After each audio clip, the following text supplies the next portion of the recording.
Hello छात्रों, दीक्षांत edutech में आपका स्वागत है। आज वर्ग 3 के लिए विषय हिंदी व्याकरण में पाठ 4 जिसका नाम है मात्राएं। हम लोगों ने वर्णमाला पढ़ा, वर्ण पढ़ा, शब्द की रचना पढ़ा। अब मात्राओं को पढ़ेंगे। मात्राओं में क्या क्या देखना है, मात्राएं जिनके वजह से ही हम शब्दों को अलग अलग रूप दे पाते हैं और अलग अलग रूप में उसे पढ़ पाते हैं, समझ पाते हैं या लिख पाते हैं। ये मात्राएं अगर न हों तो फिर हम शब्दों का निर्माण नहीं कर सकते हैं। यह इतना महत्वपूर्ण विषय वस्तु है, इतना महत्वपूर्ण चीज़ है, इतना ज़रूरी चीज़ है। इसलिए मात्राओं को हम ज़रूर पढ़ेंगे और समझेंगे, क्योंकि इन्हीं के वजह से हमारे शब्द के निर्माण होते हैं। आइए देखते हैं छात्रों, अधिगम संप्राप्ति में हम इस पाठ के अंतर्गत क्या क्या पढ़ने वाले हैं। प्रथम में हम पढ़ने वाले हैं मात्रा की परिभाषा, अर्थात मात्रा किसे कहते हैं। फिर मात्राओं का प्रयोग, कहाँ कहाँ मात्राओं का प्रयोग किस तरह से हम करते हैं उसे पढ़ेंगे। फिर मात्राओं की विशेषताएं, मात्राओं की क्या क्या विशेषताएं हैं, कहाँ साहित्य जगत में, कहानी लिखने में, कविताएं लिखने में, नाटक लिखने में, किसी को पत्र लिखने में, कहीं आवेदन पत्र लिखने में। और आप देखते ही होंगे जब सर प्रश्न का उत्तर लिखवाते हैं, प्रश्न लिखवाते हैं, तो उसमें परीक्षाओं में प्राय उन हर जगहों पे जहाँ भी हम लिखने पढ़ने का काम करते हैं वहाँ मात्राओं की विशेषताएं दर्शित होती हैं, क्योंकि मात्राओं की वजह से ही हम अब यहाँ यह मात्रा है, इसका अर्थ हुआ काला। काला क्या हुआ? तो काला किसी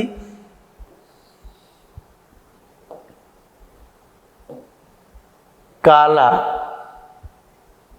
ये दोनों मात्राएं हैं, ये वर्ण है, तो ये काला हुआ। जबकि इसी क के साथ हम मात्रा को बदल देते हैं, ल की मात्रा सेम ही रखते हैं, तो ये हो जा रहा है केला। अर्थात केला और काला, काला का अर्थ होता है एक रंग है काला, भैंस काली, आदमी काला, रंग काला, कोट काला, पैंट काला, जूता काला। काला रंग का बोध कराता है, जबकि केला एक फल का नाम है। सिर्फ एक मात्रा बदल जाने से यहाँ पर अर्थ बदल जाता है। इतनी विशेषताएं है मात्राओं के लगाने से, क्योंकि मात्राएं अगर बदल जाती हैं शब्द में तो इसमें कोई दो राय नहीं, कोई संदेह नहीं, अर्थ बदलना ही बदलना है। अब इसी में अगर हम देते हैं कीला, तो ये कीला एक महल के अंतर्गत किला का बोध कराता है। किला कहा जाता है महलों को।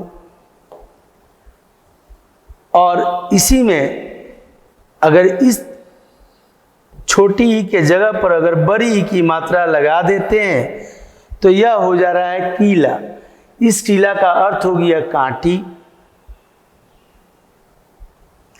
इस कीला का अर्थ हो गया कांटी, जो कांटी हम दीवार में ठोकते हैं। और इस किला का अर्थ हो गया महल का किला, राजवाड़े का किला। तो देखिए काला, केला, कीला, किला, उच्चारण समान रूप से हो रहा है, लेकिन मात्राओं को अगर हम लगा दिए तो इसका अर्थ कितना बदल जाता है। इस टीला का अर्थ हो जाता है कांटी और इस किला का अर्थ हो जाता है महल। राजधानी में किला बनता था जहां सैनिक रहा करते हैं। तो इतने मात्राओं के लगने के वजह से ही इनके अर्थ में अंतर हो रहा है। इतना अंतर, प्रत्येक वर्ण के साथ जब भी कोई मात्रा लगता है तो उसका एक निश्चित अर्थ होता है। अगर निश्चित अर्थ नहीं होता है मात्राओं को लगाने के बाद भी उस शब्द का, तो वैसे शब्द को हम व्याकरण संबद्ध सही नहीं मानते, गलत मानते हैं। लेकिन जब हम मात्राओं को लगाते हैं किसी भी वर्ण के साथ, चाहे वो स्वर हो, व्यंजन वर्ण के किसी भी वर्ण में, जब हम स्वर को जोड़ते हैं तो उस स्वर के स्थान पर, स्वर वर्ण के स्थान पर मात्रा आ जाता है। और मात्रा जब लग जाता है तो उस वर्ण का रूप बदल जाता है और शब्द का अर्थ बदल जाता है। मात्राओं की पहचान, ऐसे ही इन मात्राओं की पहचान करनी है हमें कि इस पाठ के माध्यम से कि कहाँ कौन सी मात्रा लगाएंगे जिसके वजह से हमारे अर्थ पर कोई प्रभाव न पड़े या सुप्रभाव पड़े, अर्थात उसका मतलब सही हो, तभी तो हम समझ पाएंगे। और मतलब अगर गलत हो जाएगा, अब लिखना है ये किला दिल्ली के लाल किला पर, अब लाल किला के जगह पर ये लिख दिए किला, अब लाल किला, अगर यहाँ पर लाल किला लिखते हैं तो इसका अर्थ हुआ दिल्ली में जो लाल किला है एक मीनार है, और यहाँ पर लाल किला लिखते हैं तो इसका अर्थ हुआ लाल रंग का एक कांटी।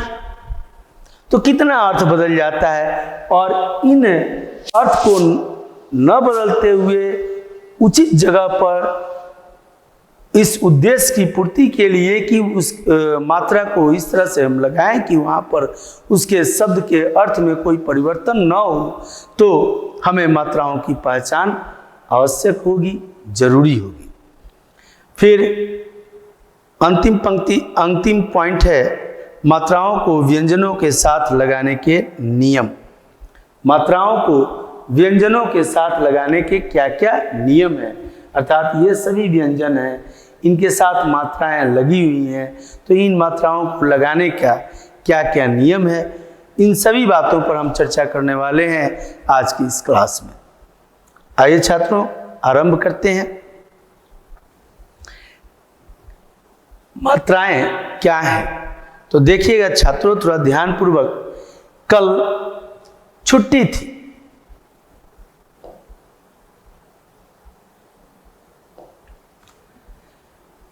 पढ़िए, कल छुट्टी थी, कला और कालू बाग में खेल रहे थे। कल क्या थी? छुट्टी थी। और कौन कौन बाग में खेल रहे थे? तो कला, कला लड़के का नाम है, और कला लड़की का नाम है, और कालू किसी लड़के का नाम है। हो सकता है संभवतः ये दोनों भाई बहन हैं। और कहाँ खेल रहे हैं? ये बाग में खेल रहे थे। कला और कालू बाग में खेल रहे थे। काली कोयल, कोयल तो काली होती ही है, काली कोयल बाग में कूक रही थी। जहां पर ये दोनों खेल रहे थे, कला और कालू बाग में, वहां पर एक काली कोयल कूक रही थी। काली कोयल के आवाज को कूकना कहते हैं, वह कूक रही थी। काले बादल छाए हुए थे, पौधों पर कलियां खिली हुई थी, पास ही केले के पेड़ भी थे। अब यहां एक शब्द को, एक वर्ण से बने हुए शब्द क से बने हुए प्राय सभी शब्दों के साथ मात्राएं लगी हुई है, जिसमें देखने को मिल रहा है यहाँ पर कोई मात्रा नहीं है, न क में मात्रा है न ल में मात्रा है, तो उसको हम बिना मात्रा वाले शब्द अर्थात कल कह रहे हैं। बिना मात्रा वाले 2 अक्षर के शब्द हैं ये कल। लेकिन जैसे ही इस कल में का रूप परिवर्तन हो जाता है और यह कल जो है यह दिन का बोध करा रहा है, जबकि यहाँ ये कल के जगह पर कला हो जाने पर सिर्फ ल में एक मात्रा बढ़ जाने से यह किसी का नाम हो गया। या फिर कला, हस्तकला, ड्राइंग को कहते हैं तो वो भी कला है, स्वेटर बिनना भी कला है, चित्रकारी करना कला है, वो सभी हस्तकला के अंतर्गत आते हैं, वो उस कला को कह सकते हैं। फिलहाल यहाँ पर जो शब्द है इस वाक्य के अंतर्गत यह किसी का नाम का बोध करा रहा है। तो कला और कालू, और देखिए यहाँ पर क में भी एक मात्रा लग गया और ल में भी मात्रा लगा, तो ये हो गया कालू, यह भी किसी के नाम का बोध करा रहा है। लेकिन पढ़ेंगे जब हम तो इन मात्राओं के साथ पढ़ेंगे। कालू बाग में खेल रहे थे, अब यहाँ मात्राएं बदल गई तो ये हो गया काली। काली कोयल, काली कोयल यहाँ विशेषण है, कोयल की विशेषता को बतला रहा है काली। काली रंग है, काली कोयल बाग में कूक रही है, यहाँ कूक। काले बादल छाए हुए थे, पौधों पर कलियां खिली हुई थी, पास ही केले के पेड़ भी थे।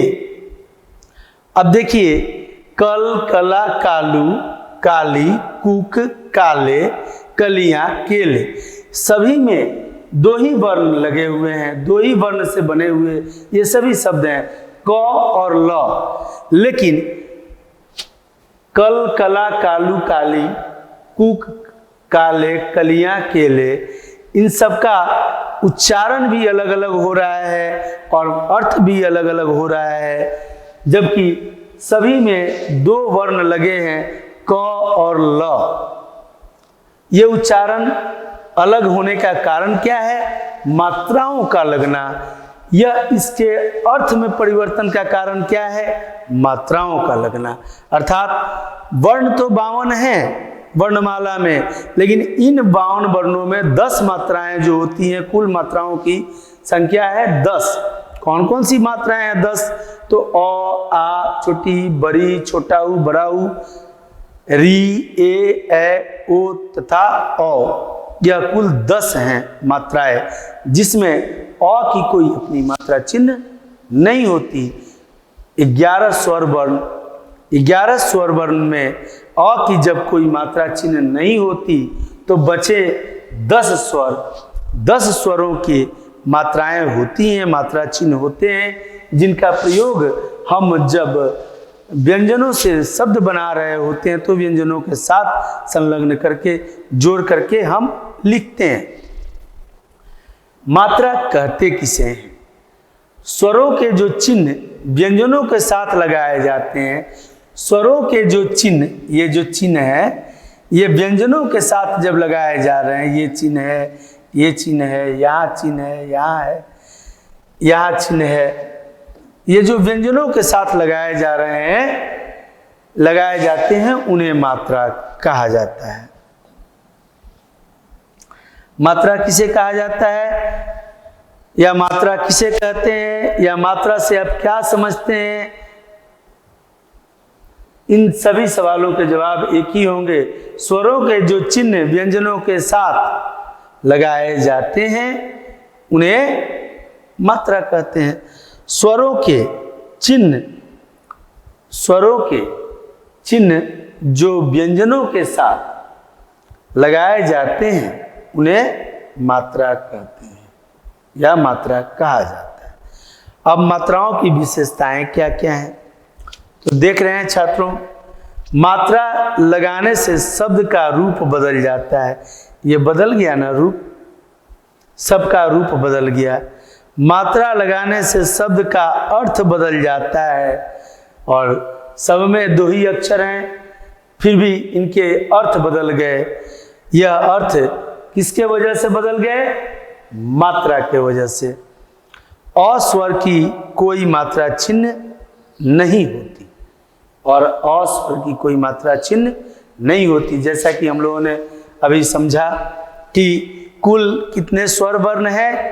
11, 1 and 1, 1 1 2 भी होता है, लेकिन 1 1 जब एक साथ आगे पीछे लिख दिया जाए तो 11 भी होता है। तो 1 1 11 11 स्वर वर्ण हैं जिनमें अ की कोई मात्रा चिन्ह, इस अ की कोई मात्रा चिन्ह नहीं होती, जिसके वजह से बचे हुए 10 की मात्रा चिन्ह होने के वजह से ही हम मात्राओं को की गिनती 10 जानते हैं, समझते हैं, पढ़ते हैं। और ये 10 मात्राएं ही 52 वर्णों में से 11 को और 2 अयोग बार को हटा दीजिए तो बचे हुए यानी 13 वर्णों को छोड़ दें तो स्पर्श व्यंजन के 25, अंतस्थ के 4, उसमें के 4 जिसे आपने वर्ण विचार में पढ़ा है, 8 और 25 33, संयुक्त वर्ण के 4, 33 और 4 37, ये और 2 द्विगुण व्यंजन के 39, यानी कुल 39 व्यंजनों के साथ ये स्वर वर्ण के जब लगता है व्यंजन के साथ तो मात्रा का रूप ले लेता है, और मात्रा का रूप लेते ही उस शब्द का रूप भी बदल जाता है और अर्थ भी बदल जाता है। स्वरों की मात्राएं तो देख रहे हैं आप, जैसा बोर्ड पर एक ये टेबल बना हुआ है, और कोई मात्रा नहीं होती। यहाँ स्वर वर्ण है, यहाँ मात्रा है, यहाँ व्यंजन प्लस स्वर। जब स्वर व्यंजन के साथ युक्त हो रहा है, जुड़ रहा है मात्रा के रूप में, तो उसका रूप बदल जा रहा है। स्वर के साथ व्यंजन, अब यहाँ पर स्वर युक्त होने के बाद, जोड़ने के बाद यह व्यंजन का रूप बदल गया और साथ में अर्थ भी बदल गया। यह का है, यह की है, यह भी की है, लेकिन इन दोनों में अंतर है, जैसा कि हम लोगों ने किला और किला में देखा। कु, क्री, के, कै, को, जिनसे बनने वाले शब्द हो रहे हैं, अ से का कोई मात्रा चिन्ह नहीं होता, तो अ से बनने वाला है कमल, क, ल, क, म, ल, कमल। इसमें कोई मात्रा का प्रयोग नहीं किया गया है, इसलिए यह बिन मात्रा वाला 3 अक्षर का शब्द है। आ का उच्चारण, आ का मात्रा चिन्ह पाई है, और इसे जब क के साथ युक्त कर रहे हैं तो का बन जा रहा है, और का से कार होता है। का से यूं तो बहुत कुछ होता है, का से कई शब्दों का निर्माण हो चुका है, आपके किताब में भी है। काला, कान्हा, कागज, है ना, बहुत सारे शब्द मिलेंगे, लेकिन यहाँ एक छोटा सा शब्द लिया गया है इस टेबल के अंतर्गत, कार। ई की मात्रा, छोटी ई की मात्रा इस प्रकार से होती है, ये मात्रा चिन्ह है, इनका कोई नाम नहीं है, इन्हें मात्रा कहा जाता है। लेकिन यह चिन्ह जब अपने स्वरूप के साथ, जब अपने रूप के साथ किसी व्यंजन से जुड़ता है तो उसका अर्थ बदल जाता है। इसे की से कीमत होता है, इसकी से कीला। क में जब ऊ जुड़ता है तो ऊ का मात्रा चिन्ह ये है, जिससे कुल। क में जब बड़ा ऊ जोड़ा जाता है तो बड़ा ऊ की मात्रा लग जाने के बाद कूदना, इस प्रकार से लिखते हैं। और ध्यान दीजिएगा छात्रों, यह छोटी ई क्यों छोटी है, बड़ी ई क्यों बड़ी है? क्योंकि छोटी ई को बोलने में जितना समय लगता है उसके 2 गुना समय हमें बड़ी ई को बोलने में लग रहा है, इसलिए हम बड़ी कह रहे हैं। अब सोचिए, आपके मामा जी आए और रसगुल्ला लाए, रसगुल्ला लाए, और आपको रसगुल्ले तो अच्छे लगते हैं। जो रसगुल्ला लाए आप एक लेंगे वो अच्छा या दो लेंगे वो अच्छा? दो वाला अच्छा। दो वाला सबको अच्छा लगता है, लेकिन दो अधिक हुआ ना, इसीलिए दो बड़ा संख्या हो गया, एक से बड़ा संख्या हो गया दो। इसलिए जिसमें दोगुना समय लग रहा है, दो बार छोटी ई बोलने का समय एक बार बड़ी ई को बोलने में लग रहा है, इसीलिए यह बड़ी ई है, यह बड़ा ऊ है। ऊ भी बड़ा ऊ बोलने में छोटे ऊ से 2 गुना समय ज्यादा लगता है। री की मात्रा इस प्रकार से है, जो क के साथ एक ही अक्षर लिया गया है, इसमें क के साथ यह कृपा समझने के लिए, ताकि एक अक्षर के अंतर्गत हम सभी स्वर वर्णों के रूपांतरण, उसके रूप के अंतरण होने पर जो मात्राओं का रूप ले रहा है, तो किस प्रकार से वह लग रहा है, इस टेबल के द्वारा, इस टेबल के माध्यम से हम आसानी से समझ सकते हैं। केला, क पर एकले से, क पर 2 एकले देने से कैलाश, कैलाश पर्वत जहाँ शंकर भगवान है। ओ, को, क में ओ की मात्रा लगा तो को, कोमल। क में आ की मात्रा लगा कौन, ओ की मात्रा लगता है तो कौन। तो इस तरह से मात्राएं लग करके, अब देखिए यहां पर मात्राएं किस किस स्वर वर्ण की कौन कौन सी मात्रा है। अ की कोई मात्रा नहीं होती, अतः इन्हें छोड़ देते हैं। आ की मात्रा है, आ की मात्रा क में लगी हुई है। ई की भी मात्रा है, दीर्घई बड़ी ई की भी मात्रा है, छोटा ऊ बड़ा ऊ। री, ए की मात्रा, ऐ की मात्रा, ओ की मात्रा तथा औ की मात्रा। अब गिनते हैं 1 2 3 4 5 6 7 8 9 और 10। यही मात्राएं कितनी होती हैं? तो मात्राएं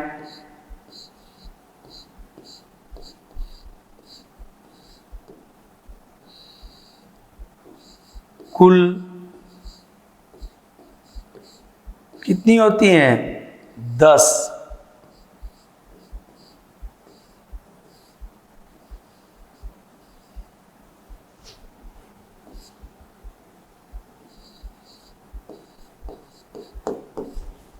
हैं मात्राएं, कुल कितनी है? 10। इन्हीं 10 मात्राओं को लेकर के हम व्यंजनों में अलग अलग स्थानों पर जोड़ करके शब्द का निर्माण करते हैं। तो ये मात्राएं, अब आइए, इसमें मात्राएं लगी हुई हैं और इससे एकदम आसान है छात्रों, इससे शब्द बनाना है हमें। जस्ट एक गेम खेलते हैं, विभिन्न मात्राओं से बने शब्द। अब शब्द बनाना है और बना के लिखना यहाँ है। आप तो लिख नहीं पाएंगे इसलिए कि आप तो वीडियो में देख रहे हैं, लेकिन मेरा सहयोग जरूर करेंगे। यहाँ की है और की के साथ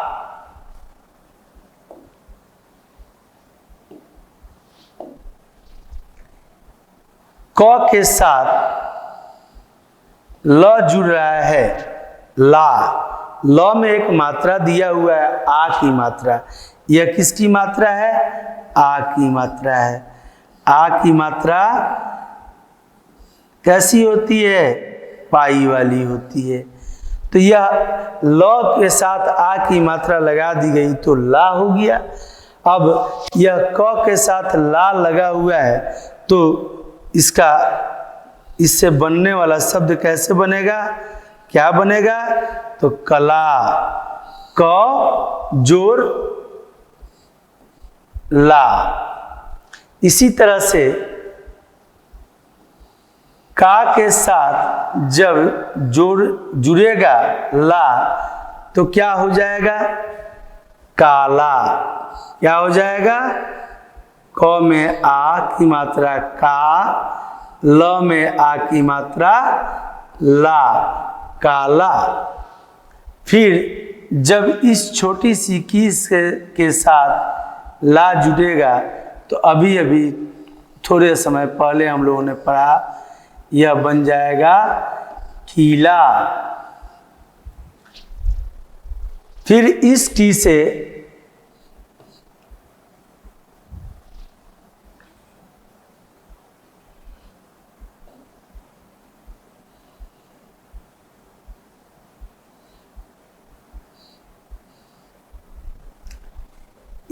से जब जुड़ेगा ला तो यह बन जाएगा कीला। केस के साथ जब जुड़ेगा तो यह बन जाएगा, पहले क्या लिख देंगे, एकदम आसान है छात्रों, के और जोड़ के चिन्ह को हटा के ला, तो क्या बन गया, केला। फिर खू के साथ ला जुड़ेगा तो क्या बनेगा, खुला।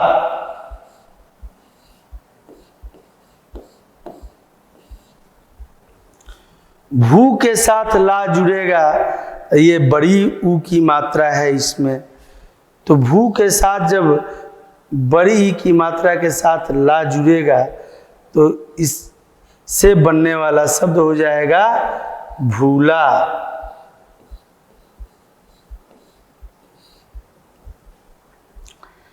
टो के साथ ला लगेगा, जुड़ेगा जब, तो क्या बन जाएगा,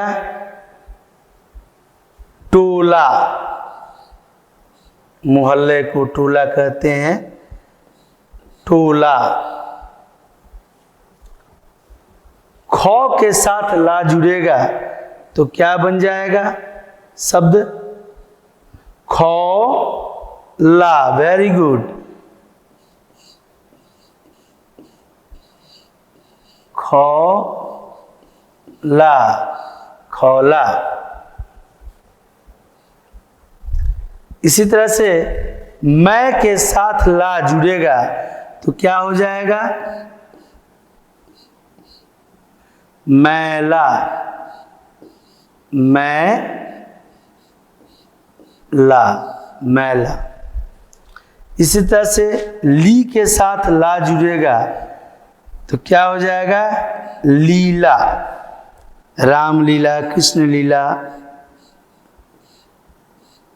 वही हो गया ये लीला। ठे के साथ ला जुड़ेगा तो क्या हो जाएगा, तो ठे और ला, ठेला। इस तरह से देखिए छात्रों, अलग अलग जगहों पे अलग अलग वर्ण या एक ही वर्ण में अलग अलग मात्राओं को लगा देने से जो शब्द निर्माणित हुए उन सब का रूप और गुण दोनों अलग अलग हो गए। अर्थात यह कथन सही है कि मात्राओं के प्रयोग से हमारे शब्द के रूप में और उसके अर्थ में परिवर्तन होता है। इस बात को ध्यान में रखने वाली बात है ये। आशा करते हैं छात्रों आप लोगों को मात्रा अच्छे तरह से समझ में आया होगा। मन लगा के पढ़िए और यूं ही समझ समझ के पढ़ते रहिए। धन्यवाद। आपका दिन मंगलमय हो।